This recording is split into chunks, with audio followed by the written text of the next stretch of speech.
Hello, everyone. We'd like to get started.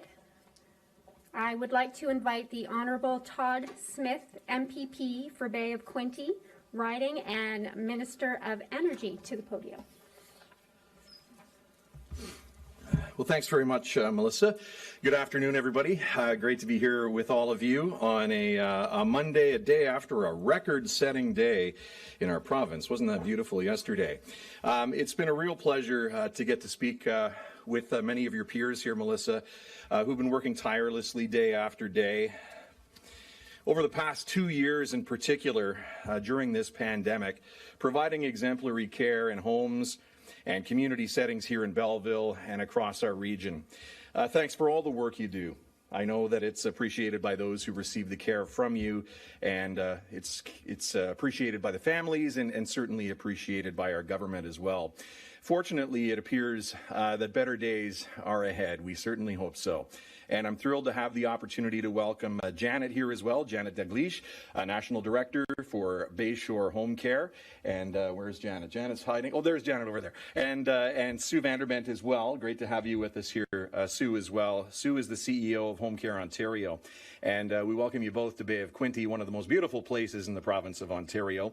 And also to introduce my good friend and colleague, Deputy Premier and Minister of Health, Christine Elliott. And Christine has been here many times over the last 11 years that we've been colleagues together, and it's great to welcome her to Bay of Quinte one more time. I've served along with Christine, who represents Newmarket Aurora, for the better part of the past 11 years, and she's brought professionalism and she's brought a lot of wisdom to her role, and she's earned a great respect within our caucus at Queen's Park. And over the past couple of years in particular, Minister Elliott has guided us through COVID with strong, steady leadership. She showed incredible resolve in ensuring that we made the necessary decisions to build capacity and to keep Ontario residents safe.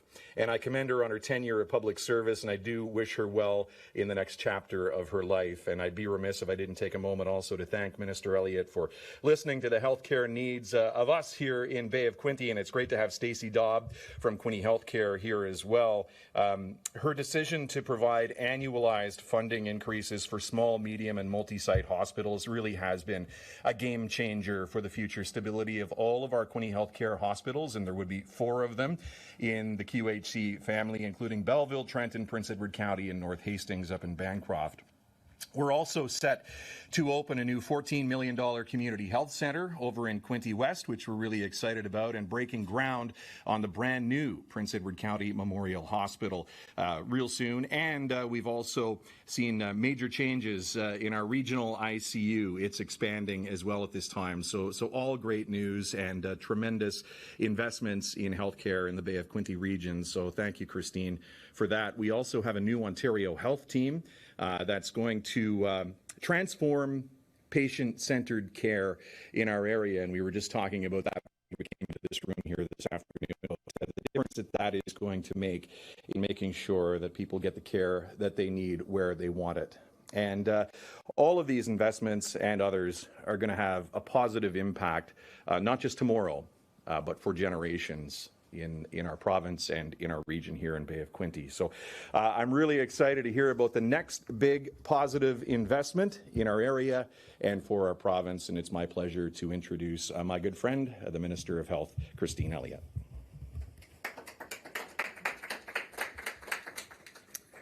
Well, good afternoon, everyone. It is always great to be back in Belleville and beautiful Bay of Quinte.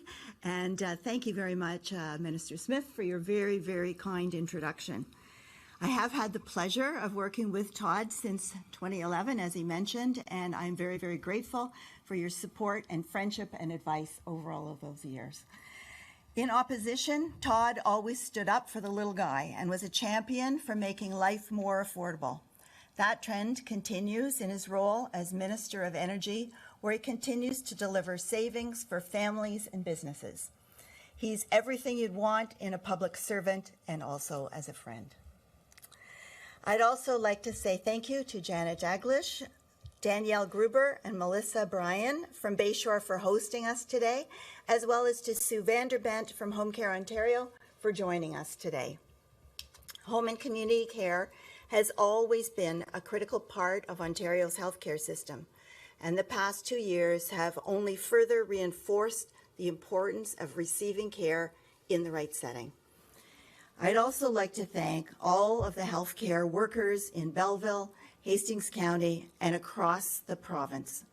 Even when faced with the unprecedented challenges of the last 2 years, Ontario's healthcare workers have continued to work tirelessly to support the health and well-being of their patients. This is especially true for Ontario's nurses, who have played such a vital role in our fight against COVID-19.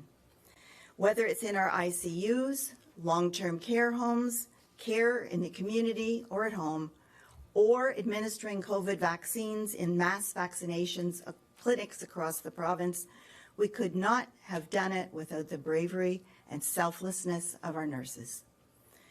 A strong nursing workforce is going to be critical to supporting the province's recovery in the months and years ahead. Simply put, an investment in our nurses is an investment in our future. So that's why I'm very pleased to announce today that our government is investing $763 million to provide Ontario's nurses with a retention payment. Through this retention payment, Ontario will provide a lump sum payment of up to $5,000 for eligible full-time nurses and a prorated payment of up to $5,000 for eligible part-time and casual nursing staff. This payment will be made in 2 installments, and we are currently working with employers to roll out the first payment within the next few months. Nurses throughout our healthcare system and across sectors will be eligible, including those working in hospitals, long-term care or retirement homes, home and community care, primary care, mental health and addictions, and emergency services. As we continue our efforts to build up our nursing workforce, this investment will help us to retain the nurses that we already have. And it will help to ensure that patients will continue to receive the care they need when and where they need it. So thank you very much. And I would now like to turn it over to Melissa Bryan, one of Bayshore's fantastic registered nurses, to say a few words. Thank you.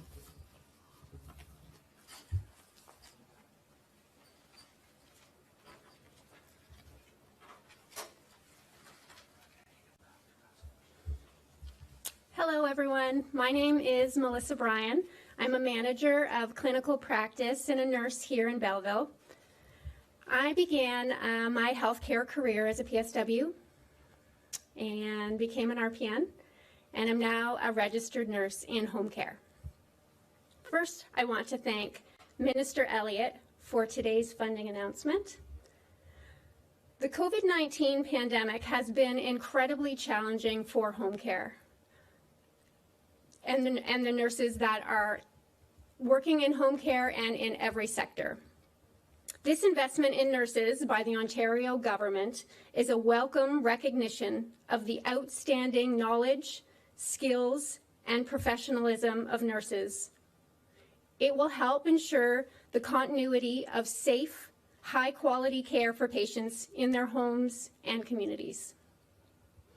I'm passionate about the care that I provide to my patients in their homes and being a part of a nursing team in my community.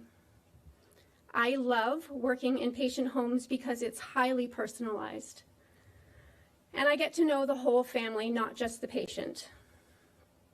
Through home visits, I have learned that our patients want to remain in their homes. They're so incredibly thankful for how we work with them and their families to provide that personalized care service that allows them to remain in the comfort of their homes. Thank you again for the critical investment in nurses. I'd now like to introduce Sue VanderBent, CEO of Home Care Ontario, to the podium.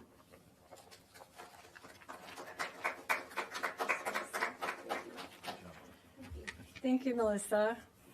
And thank you for inviting me today, and I appreciate Minister Elliott and Minister Todd for coming, and Stacey Dobb as well, a colleague of mine for many years. I wanted to start by letting you know my name's Sue VanderBent, CEO of Home Care Ontario, and I've been in this role for many, many years, really working to try to help people, all people, understand how important the home care system is, and exactly what Melissa said, which is that people want to stay at home, they want to live their lives at home, and they want to end their days at home. And that is really the goal of most Ontarians.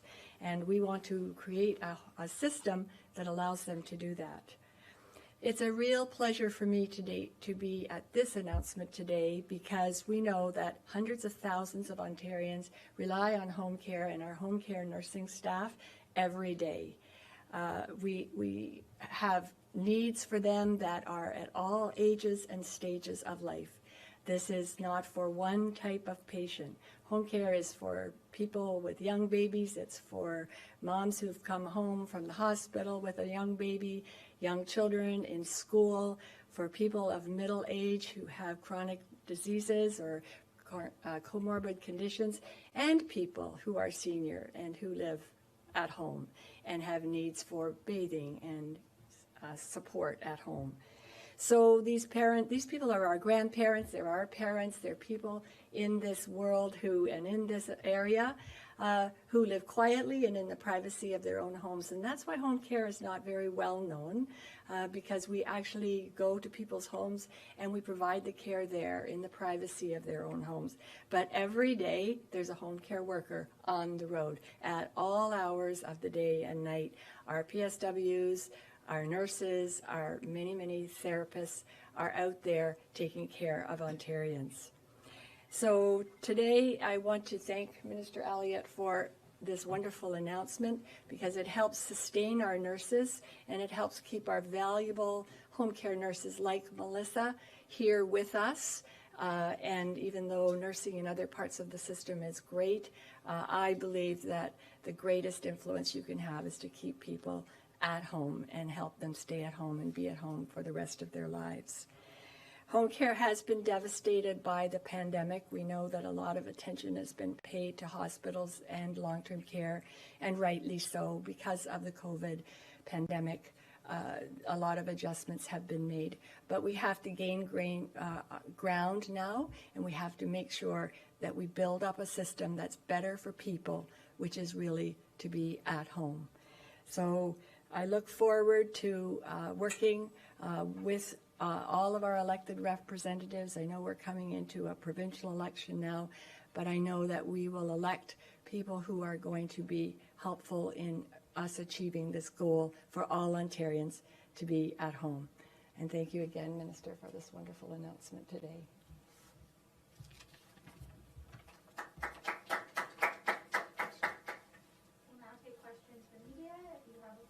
Please line up in a single file line behind me.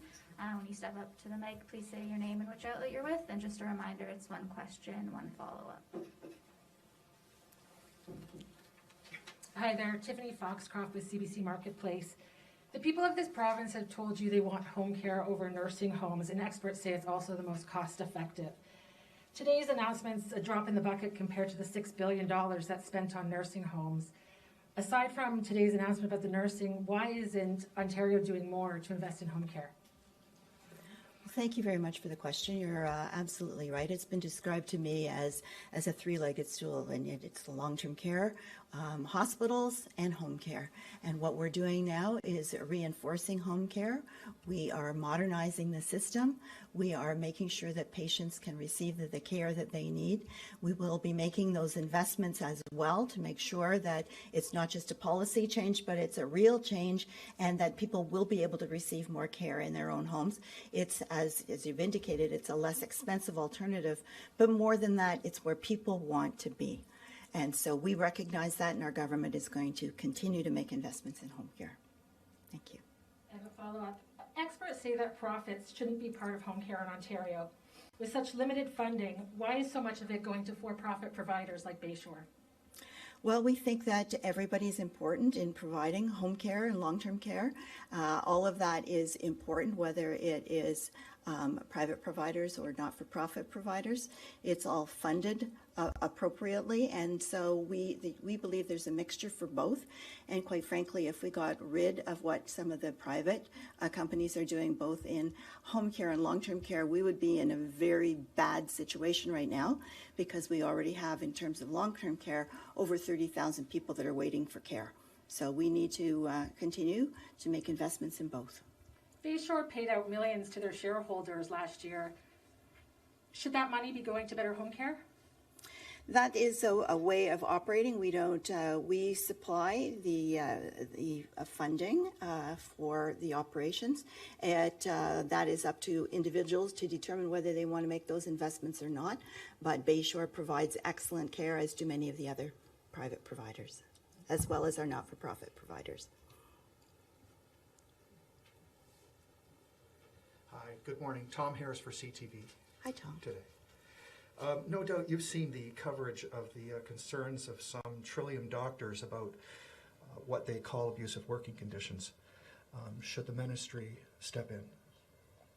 Well, as you know, all of the hospitals are independent corporations. They have their own board of governors, and they make their own decisions. But we know that they take this very seriously, and that they are working through this problem, which nobody wants to work in a work situation that is not healthy physically and mentally.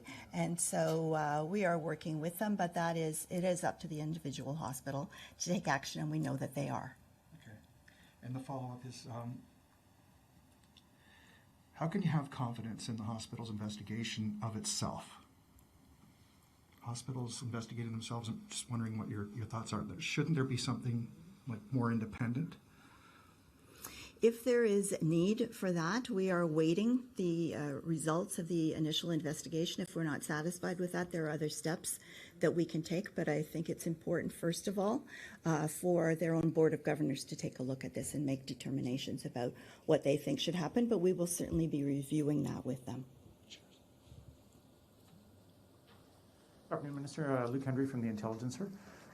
Just recognizing that this is an announcement about nurses, a lot of people say that there are a lot more problems not in home care. A lot of the care is provided by PSWs and other folks who say that they are strapped in terms of timelines. They don't have time for breaks, don't have time for travel. That's something we have a very spread out population here in Hastings and Prince Edward. Do you see this as being part of a larger redesign of home care? Because that's being called for in folks in that sector and in healthcare, saying that we have to integrate these systems in a more streamlined way and support folks at home, but also, support those folks that are providing the care. Well, yes, we are actually modernizing the home care system. It hasn't been really reviewed since the 1990s, and it is time for a change as we're taking a look at patient-centered care and how should that be delivered. We know that there have been restrictions in the past, that people have only gotten a certain number of hours, regardless of how many hours you actually need. So we are taking a look at that right now, and we are also looking at who is best to provide the care, whether it's personal support workers, whether it's registered practical nurses, registered nurses, or in some case, perhaps nurse practitioners. So we're looking at the best person to deliver the best care for the patient's needs. Thank you. And on another point, hospitals in southeastern Ontario, in Windsor, in the north, they are seeing higher test positivity rates than in other parts of the province. Yet there's still a lot of talk about taking masks off after March break. Is that still what the government's looking at? One of your science advisors told us as recently as Friday that the government's been 2 to 4 weeks ahead of what he would have recommended in lifting restrictions. Well, I know that Dr. Moore is watching that very carefully, because you're right, there are certain areas of the province that have higher numbers of COVID, and we're also looking at wastewater surveillance too, which is sort of the canary in the coal mine that can tell us if there is something that we need to be concerned about that's coming in the future. So Dr. Moore is following this very carefully, and of course, a release of any further restrictions, masking being the biggest one, is something that we're paying particular attention to right now. And of course, there are also Section 22 orders that can still continue to be made by local public health units. So all of this is being watched very carefully, because we want to make sure that the entire province can then be able to move forward, because our economic and social recovery depends on that. Last question. I'm just going to throw this up here. Thanks, Minister Elliott. Ryan Pettigrew, Global News, Kingston. The professional bodies, traditional Chinese medicine, say they didn't even get an email from your government before the plan to deregulate it came about. So who exactly were you in contact with, and if the issue was necessary, or was the language gap rather, why was it necessary to wind down the College of Traditional Chinese Medicine Practitioners and Acupuncturists of Ontario to address this issue? Well, actually, we have made a determination that we are not going to be proceeding with that measure to have the traditional Chinese medicine practitioners regulated by the new authority that regulates personal support workers. What we have determined to do is to work with the college to allow for the exam to be written in Chinese, because we know that there were a number of practitioners that were not able to write the exam in English. It was a significant impediment to them becoming registered, and so we have concluded that for them to be able to write the exam in Chinese was a better alternative. Follow-up. Are you looking into giving pharmacists the ability to prescribe antivirals to treat COVID-19? That is something that we are looking at right now, because we do have them in a number of parts of the province. They're not widely distributed as yet, but as we expand, the pharmacists may well be able to provide them. There hasn't been a significant uptake in some of the antivirals as yet. We don't have that largest supply, but as we do, we want to make them available to people across the province. And we know that pharmacies have been particularly helpful in delivering the vaccines. They are very well qualified and may well be able to work with the antivirals as well. Thank you. Thanks, everyone. That concludes the announcement.